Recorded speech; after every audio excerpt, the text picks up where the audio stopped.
Hi friends, మనం చేస్తున్న ఏ పనినైనా మంచి ఉద్దేశంతో మనం ఎదుగుతూ ఇంకో నలుగురికి సహాయం చేయాలనే ఉద్దేశంతో చేస్తే ఏ పనైనా సక్సెస్ అవుతుంది.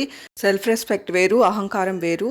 సెల్ఫ్ రెస్పెక్ట్ ఉండేవాళ్ళు ఒకరు తక్కువగా చేసి మాట్లాడినా, తక్కువగా చూసినా వాళ్ళకి నచ్చదనమాట.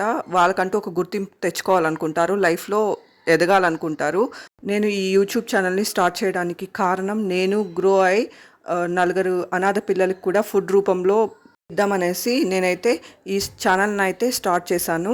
నాకైతే ఇప్పుడు గ్రోత్ రాకపోవచ్చు, కానీ ఫ్యూచర్లో నాకు ఎప్పుడు మనీ వచ్చినా అందులో నుంచి 25 to 30% నేనైతే ఫుడ్ రూపంలో అనాథ పిల్లలకి ఇస్తాను. ఈ విషయం ఎందుకు చెప్తున్నానంటే, ఒక మనిషి ఎదగడం బంధువులకి, మనకు దగ్గర వాళ్ళకు కూడా నచ్చదు. అలాంటి వాళ్ళు ఒకరు అన్నారనమాట, అహంకారంతో చేస్తున్నావు ఎప్పటికీ ఎదగదు అని అన్నారు. మంచి ఉద్దేశంతో నేను స్టార్ట్ చేశాను. ఇప్పుడు కాకపోయినా ఫ్యూచర్లో ఎప్పుడో ఒకప్పుడు ఎదుగుతుంది. ఎందుకంటే అసలు ఏమీ కంటెంట్ లేని కొన్ని ఛానల్స్ అసలు ఏమీ ఉండదన్నమాట. టాయిలెట్లో బాల్స్ వేయడం, ఫ్లష్ చేయడం, ఇదన్నమాట కంటెంట్. అలాంటి ఛానల్సే గ్రో అవుతున్నాయి. క్రోర్స్ ఉంటాయన్నమాట వాటికి వ్యూస్. అలాంటివే ఎదిగేటప్పుడు నా ఛానల్లో కొంచెం కంటెంట్ ఉంది, ఎందుకు ఎదగదు? చేస్తున్న పనిపైన నాకైతే నమ్మకం ఉంది. Thank you for watching.